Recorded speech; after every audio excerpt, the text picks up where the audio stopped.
Hello everyone, welcome back to my YouTube channel. कैसे हैं आप सभी लोग? आशा करते हैं आप सभी अच्छे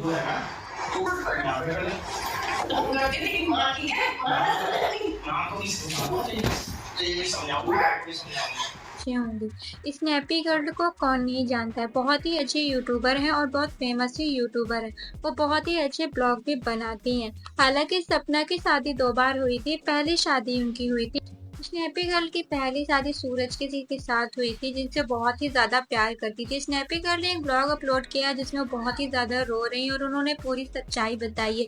वह इतना ज्यादा रो रही हैं कि रोने की वजह से उनकी आवाज भी साफ नहीं समझ में आ रही। उन्होंने वह रिकॉर्डिंग भी दिखाई है जिसमें कि सूरज जी उन्हें बहुत ही ज्यादा मार रहे हैं। स्नैपी गर्ल ने कहा है कि जो मेरे पहले पति थे सूरज जी, वो मुझे बहुत ही ज़्यादा मारते थे, बहुत ही ज़्यादा पीटते थे और वो मुझे जो मारते थे वो अपने मेरे सास-ससुर की वज़ह से ही मारते थे, उनकी वज़ह से ही मारते थे, वो ही मुझे मरवाते थे।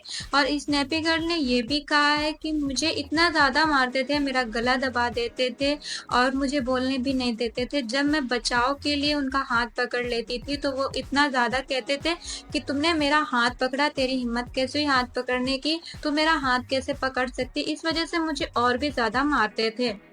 स्नैपी गर्ल कहती हैं कि मैं बहुत ही ज़्यादा जिनसे छिपा रही हूँ, मैं सोचती हूँ क्यों बताऊँ, क्यों अपने परिवार की बेइज़्ज़ती कराऊँ।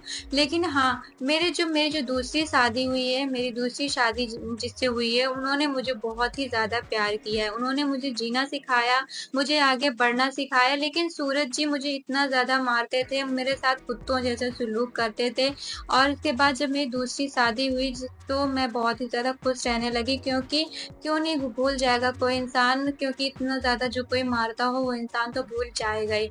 उनके साथ कुत्तों जैसा बर्ताव करते थे, उन्हें बहुत ही ज़्यादा मारते थे, पीटते थे, जिसकी वज़ह से स्नैपी गर्ल बहुत ही ज़्यादा दुखी हो गई थी। स्नैपी गर्ल तो उन्हें बहुत ही ज़्यादा प्यार करती थी और स्नैपी गर्ल का कहना है, सपना का कहना है कि प्यार तो वो भी करते थे, लेकिन प्यार था क्या था मुझे खुद नहीं समझ में आ रहा है कि वह जब गुस्सा हो जाते थे तो वह इतना ज़्यादा मारते थे कि वे किसी की सुनते ही नहीं थे। उनसे कोई कुछ भी कहे वे सुनते ही नहीं थे और हमेशा मेरे मम्मी-पापा को इधर-उधर बोलते रहते थे, मुझे गंदी-गंदी बातें बोलते रहते थे और जिसकी वज़ह से बहुत ही ज़्यादा परेशान हो गई थी। लेकिन फिर भी मैं उसी घर में रहती थी, क्योंकि मेरी 18 साल में शादी हुई थी और 18 साल में किसकी कितनी समझ होती है ये तो आप लोग जानते ही हैं। सपना ने ये भी कहा है कि जो मेरे सास-ससुर मेरे साथ करते आ रहे हैं और भगवान किस्मत ने फिर भी ऐसा लिख दिया है कि मेरे पहले पति भी मेरे साथ नहीं रहे और मेरे दूसरे पति भी मेरे साथ नहीं रहे। आज मैं फिर से अकेली हो गई हूँ। पूरी तरीके से भगवान ने ऐसी किस्मत मेरी लिखी थी कि 18 साल में शादी हो गई। शादी के बाद भी मुझे मेरे पति का प्यार नहीं मिला। लोगों का कहना होता है कि बेटियों की शादी जल्दी नहीं करनी चाहिए, लेकिन ऐसा कुछ नहीं होता है, सब किस्मत का खेल होता है। मेरे साथ इतना बुरा सलूक हुआ है कि जिसे मैं बता भी नहीं पा रही हूँ।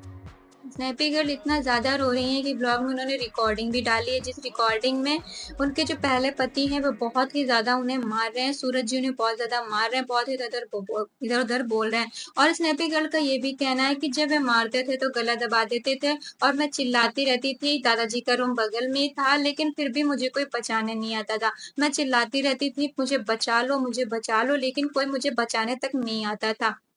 मैं वैसे ही चीखती रहती थी, चिल्लाती रहती थी, लेकिन मुझे कोई नहीं बचाता था और सूरज जी जब भी मुझे मारते थे, तो वो मेरा गला दबा देते थे ताकि मेरी आवाज़ बाहर ना जाए और मेरे सास-ससुर भी मुझे बिल्कुल नहीं बचाते थे, वे अपने लड़के का ही पक्ष लेते थे। ऐसी स्थिति में मैं क्या करूँ, मुझे कुछ भी समझ में नहीं आ रहा था। मैं बहुत दिन से अपनी सारी बातें छिपा रही थी, लेकिन मुझे आज मजबूर होना ही पड़ा ये सब कुछ बताने के लिए।